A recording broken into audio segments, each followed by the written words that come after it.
중국의 부동산 위기, 단순한 집값 하락을 넘어선 경제 붕괴의 서막, 중국은 오랫동안 젊은이들이 밤낮 없이 일해도 집 한 채 사기 어려운 나라로 알려져 왔다. 이는 단순히 부동산 시장의 문제로 불리는 것을 넘어 이른바 부동산 위기로 불리며 국가 경제 전반을 뒤흔드는 거대한 파장을 일으키고 있다. 버려진 아파트 단지나 급락하는 집값만이 문제가 아니다. 이 위기는 주택 구매자부터 은행 나아가 국가 경제 전체로 이어지는 연쇄 반응을 불러일으켰다. 외신들은 이를 시한폭탄이라 부르며 경고한다. 대도시의 비싼 집값과 비좁은 주거 환경에 지친 중국 젊은이들은 이제 도시를 떠나 시골로 돌아가 농사를 짓거나 물고기를 기른다. 하지만 이는 선택이 아니라 생존을 위한 탈출구일 뿐이다. 그렇다면 이 위기의 본질은 무엇인가? 천안문 사태와 암묵적 계약 경제 성장의 대가, 1989년 수천 명의 중국 대학생들이 천안문 광장에 모여 자유와 민주주의를 외쳤다. 평범해 보이는 시위는 곧 비극으로 치달았고 이 사건은 중국 역사에서 철저히 지워졌다. 인터넷에서조차 언급이 금지된 이 암흑의 시간은 정부의 강경한 진압으로 끝났다. 하지만 중국 정부는 단순히 불을 끄는 데 그치지 않았다. 그들은 국민과 암묵적인 계약을 맺었다. 정치적 요구는 하지 말고 조용히 있어라. 우리가 경제를 발전시켜 싸고 좋은 집을 제공하고 모두가 부자가 될 기회를 주겠다. 이 계약은 놀라울 만큼 효과적이었다.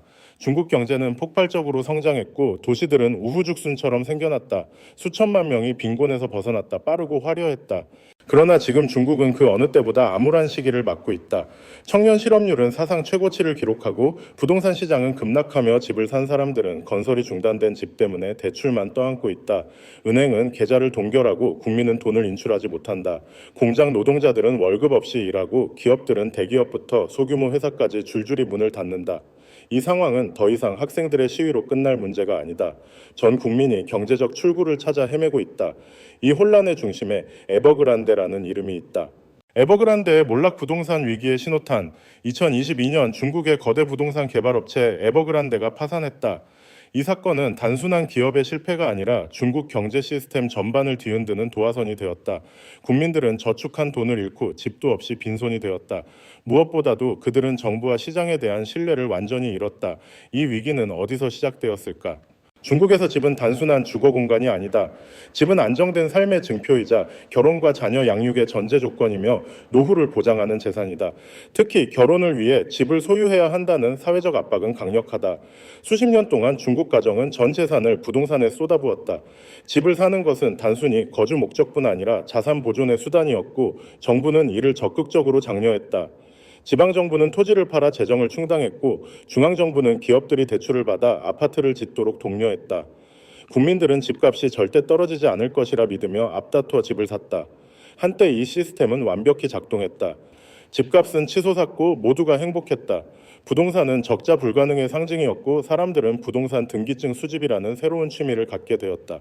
하지만 영원한 상승은 없다. 부동산은 중국인들이 가장 안전하다고 믿었던 자산에서 이제 경제를 집어삼킬 시한폭탄으로 변했다. 과연 무엇이 잘못되었을까? 유령 아파트와 폭락하는 집값 위기의 실체, 현재 중국 전역에는 6천만 채 이상의 빈 아파트가 방치되어 있다. 이는 프랑스 전체 인구를 수용하고도 남을 규모다. 이 아파트들의 총 면적은 4억 평방미터로 뉴욕 맨해튼의 6개 구를 모두 덮을 수 있을 정도다. 이 숫자는 완공된 미분양 아파트만 포함한 것이며 자금 부족으로 건설이 중단된 수백만 채의 유령 아파트는 제외된 수치다.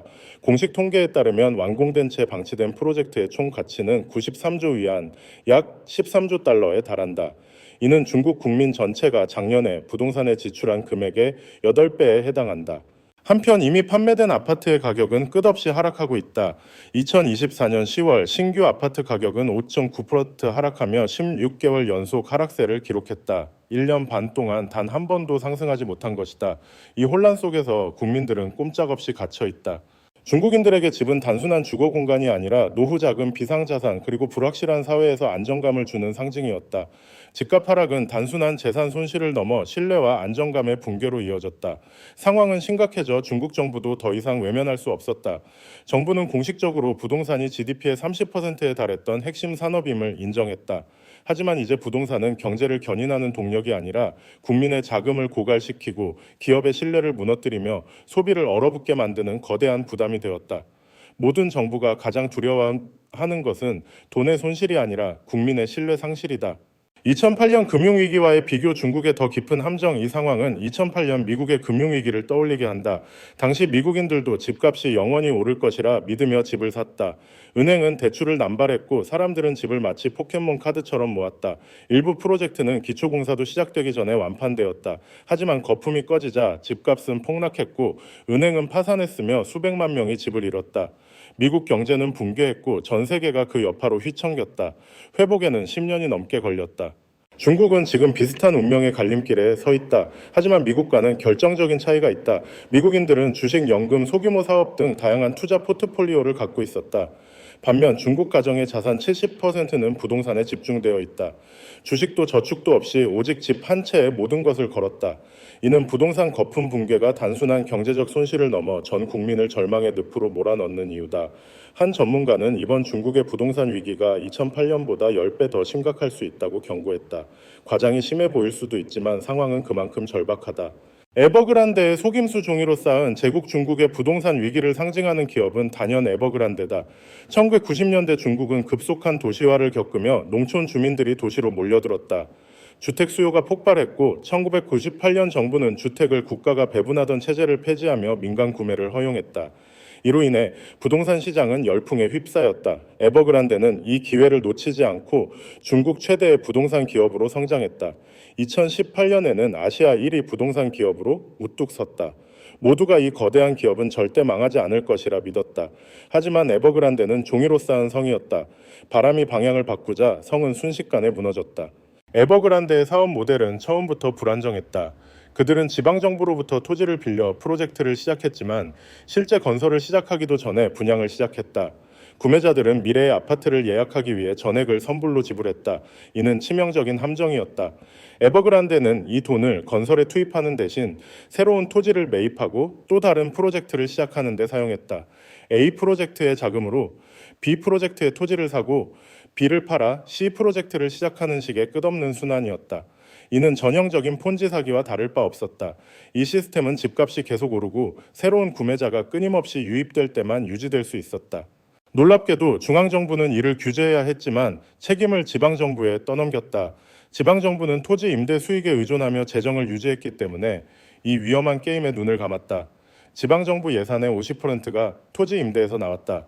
모두가 더 많은 토지를 팔고 더 많은 대출을 일으키고 더 많은 아파트를 짓기를 바랐다.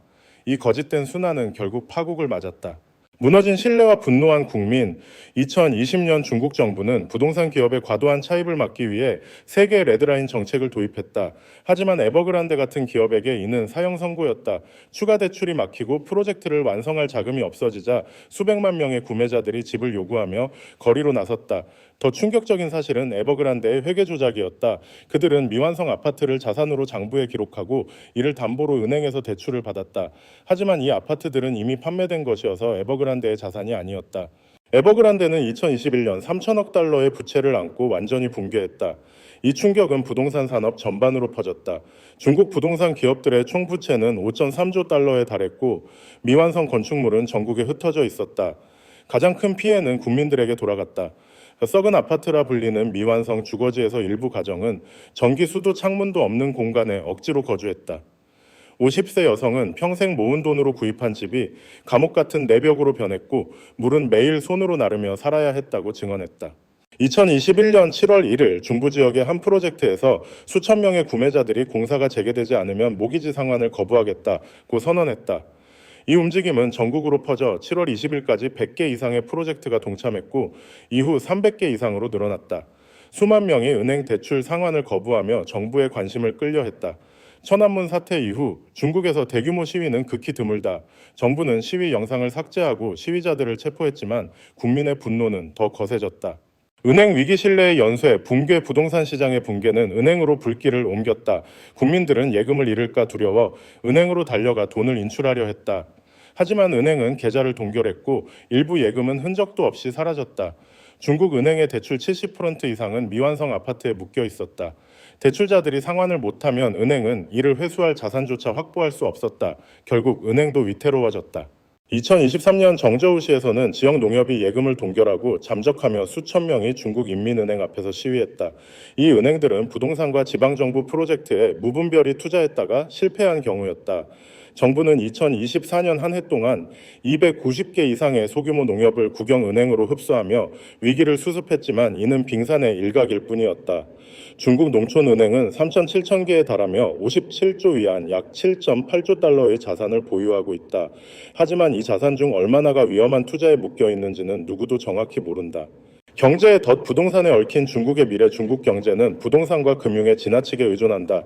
부동산은 GDP의 30%를 차지하고 중국 10대 기업 중 60개가 은행이다.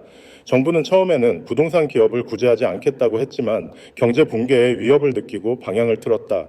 하지만 문제는 부동산을 넘어섰다. 2024년 산업 수익은 3.3% 감소하며 3년 연속 하락했다. 자동차 판매는 8% 급감했고 소비자들은 집이나 차를 살 돈을 빌리기보다 두려워한다. 가계대출은 마이너스로 전환되었다. 이는 마치 구멍난 바퀴에 공기를 주입하는 꼴이다. 청년 실업도 심각하다. 2024년 179만 명의 대학 졸업생 중 다수가 일자리를 찾지 못했다. 젊은이들은 대학 졸업은 빚만 남았다며 자주한다. 정부는 지방으로 가서 노동직을 하라고 하지만 이는 현실적 해결책이 아니다. 한편 60세 이상 94억 명이 여전히 노동에 종사하며 이는 노동인구의 12.8%에 달한다. 가정은 미완성 아파트에 갇히고 젊은이는 실업하며 노인은 계속 일해야 하는 암울한 현실이다. 빚의 덕과 무너진 꿈. 중국 경제는 수년간 빌리고 쓰고 나중에 갚자는 방식으로 성장했다. 이제 그 빚을 갚아야 할 때가 왔다. 피치는 중국의 부채 전망을 하향 조정하며 공공부채가 2024년 GDP의 61%에 달하고 2026년에는 74%로 치솟을 것이라 경고했다. 정부는 세금 감면, 자금 지원, 인프라 투자로 5% 성장을 목표로 하지만 국민의 신뢰를 잃은 상태로는 역부족이다. 시위가 늘어나고 대출 상환 거부가 확산되며 예금 동결이 계속되는 가운데 압박은 점점 커진다. 중국의 부동산 위기는 단순한 시장의 실패가 아니다. 이는 국민의 꿈, 신뢰, 그리고 경제의 뿌리를 뒤흔드는 거대한 위기다. 이 시한고지 폭발하면 그 충격은 중국을 넘어 전 세계로 퍼질 것이다. 과연 중국은 이 위기를 극복할 수 있을까? 여러분은 어떻게 생각하시겠는가?